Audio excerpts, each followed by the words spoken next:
पवित्र रथयात्रा उपलक्षे मोर कलिंगर ओडिशार सकल जनता को अशेष अशेष धन्यवाद।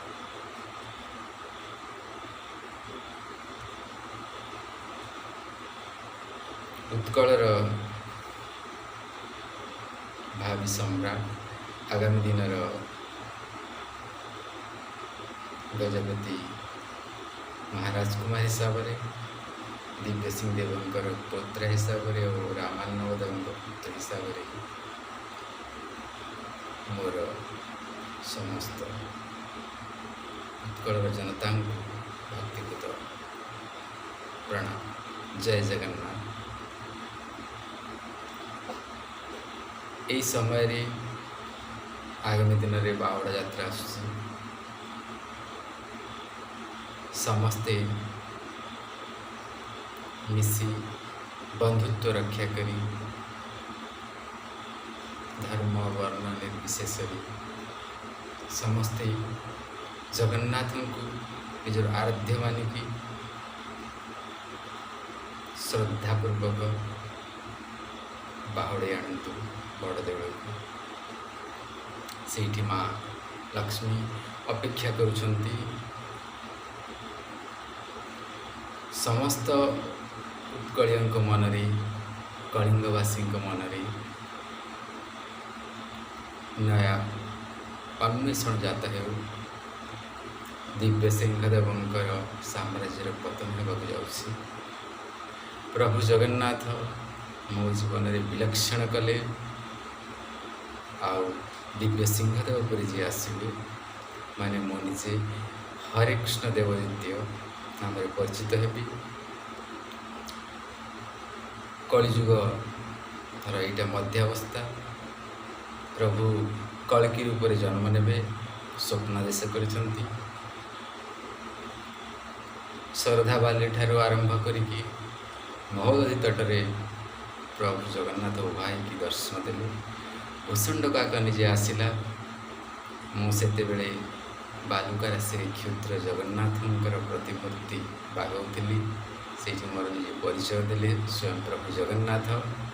आउ भूषंड काक आसिकी बसिले। से भूषंड काक वंशज नीलमाधव तटरे मुई आराधना करती। प्रभु जगन्नाथ मत चयन करेंगे ना। बहुत आनंद लगुच। उत्कल जनता मानू चक्षुदान करतु प्रभु जगन्नाथ से माने चिन्ह पारंतु मोर परिचय प्राप्त हो। से निजर युवराज को चयन करंतु महाराज कुमार को चयन करंतु आउ और आज्ञा आदेश को शिरोधार्य मानिकी प्रभु जगन्नाथ निजे जणेदेले जे दिव्य सिंह देवंक राजत्वर अवसान होउछि। आउ दायित्व तांको सान भ्राता और तांको सान भ्रातर पुत्र हिसाब से मो पाखु आसुछि। सेथिपाई बहुत खुशी लगुच। प्रभु जगन्नाथ निजे चयन करिसंती। प्रशांति निलयम वटवृक्ष काक कोइलीर कलह भितर निजे सी दर्शन देले। मुसुदर पाटनागढ़ राज्यर राजकुसुम बाजाबे कुसंग नाम परिचित जो माँ कुसंग पीठ अच्छी से लालित पालित हेली। माता बनवासी साहू और पिता एकर साहू तत्वावधान शिक्षादान कले। सी प्रशांति फेरला परे प्रभु जगन्नाथ स्वप्नादेश देले। झड़ रूप से उभा हेले जिते मु शरधाबाली थी। प्रभुंकर करुणा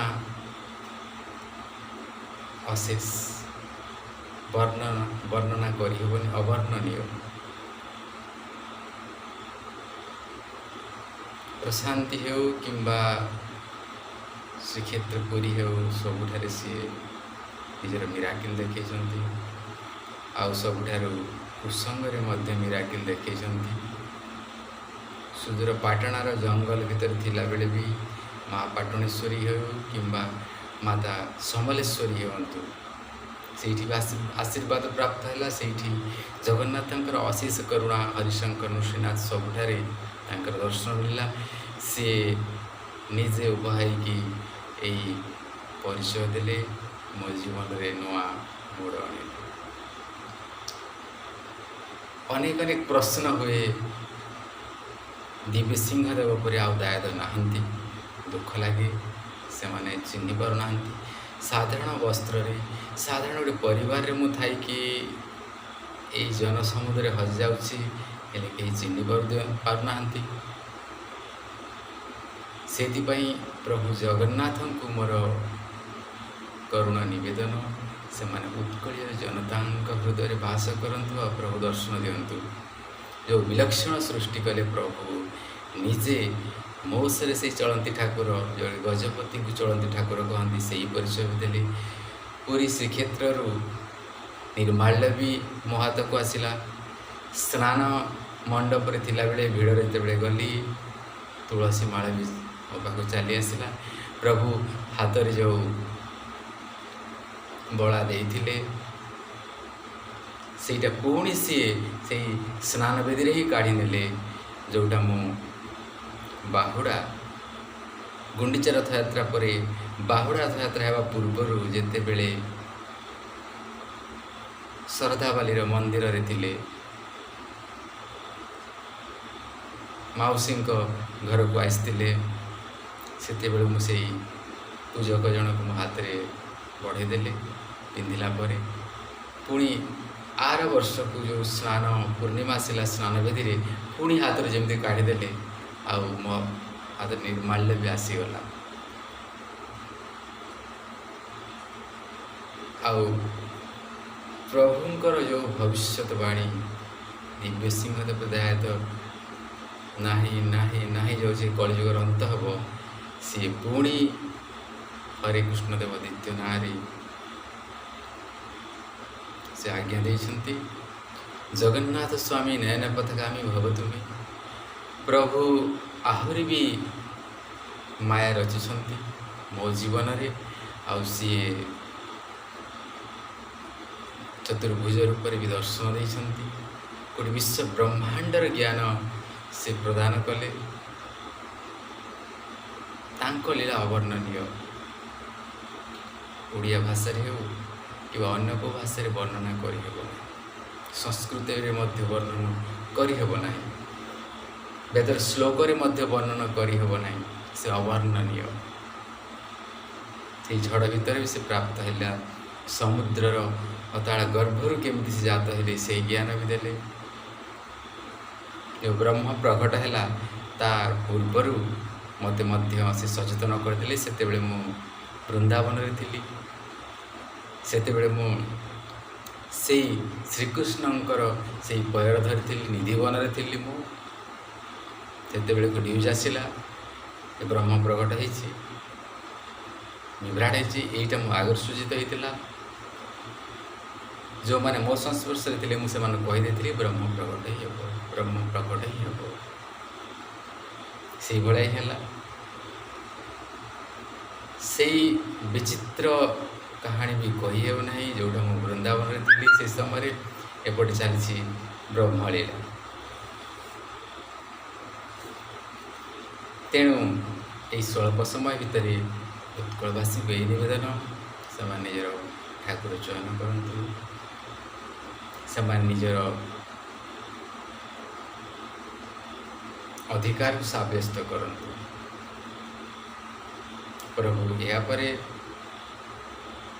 ମୋ ନାଁ ପରିଚିତ ହେବ କଳ୍କି ନାରାୟଣ ଦେବ। କଳ୍କି ନାରାୟଣ ଦେବ ରୂପରେ ମୁଁ ଏହି କଳିଯୁଗରେ ପରିଚିତ ହେବି। ପ୍ରଭୁ ଜଗନ୍ନାଥ ମୋ କୋଳରେ ଜନ୍ମ ହେଇକି ସିଏ କଳ୍କି ନାରାୟଣ ଦେବ ରୂପରେ ମଧ୍ୟ ଆସିବେ। ଏହି ଅବତାର ଗଲା ପରେ, ଏହି ଜନ୍ମ ମୋର ଗଲା ପରେ, ମୁଁ ବିଷ୍ଣୁଦାସ ନାମରେ ପୁଣି ଜନ୍ମ ନେବି। ଆଉ ସୁଦୂର ସମ୍ବଳ ଗ୍ରାମରେ ସମ୍ବଲପୁର ସମଲେଶ୍ୱରୀଙ୍କ ଠାରେ ମୁଁ ବିବାହ କରିବି ବ୍ରାହ୍ମଣ ଝିଅକୁ। ସେଇଠି ସେ ପ୍ରଥମ ଗର୍ଭରେ କାଳୀକୃଷ୍ଣ ନାମକ ରାକ୍ଷସ ଜନ୍ମ ନେବ। ମୋର ଦ୍ୱିତୀୟ ବିବାହ ହେବ ପୁଣି ସେଇ ଆଖପାଖରେ ସମ୍ବଳ ଗ୍ରାମର ଯେଉଁ ମଧ୍ୟପ୍ରଦେଶ ନା ଉତ୍ତରପ୍ରଦେଶ ଆମର କେଉଁଠି ଅଛି, ଛୋଟବେଳେ ମୁଁ ଯାଇଥିଲି ଆଉ ମନେ ନାହିଁ। ତାପରେ ସେଇଠି ଭଗବାନ ବିଷ୍ଣୁ ଜନ୍ମ ନେବେ, ତା ସହିତ ତାଙ୍କ ଭାଇ ଆଉ ଭଉଣୀ ସ୍ୱୟଂ ବଳରାମ ଏବଂ ସୁଭଦ୍ରା ମାତା ବି ଜନ୍ମ ନେବେ। ତିନୋଟି ପୁତ୍ର ହିସାବରେ ସେ ରାଜକୁମାରୀ ହେଇଥିଲେ। ମାତା ସମଲେଶ୍ୱରୀ ସମ୍ବଲପୁର ପୀଠକୁ ଯାଇଥିଲି। ସେଠି ମୁଁ 7 ଦିନ ଉପବାସ ରହିକି ବୃକ୍ଷ ତଳେ ଶୟନ କଲି।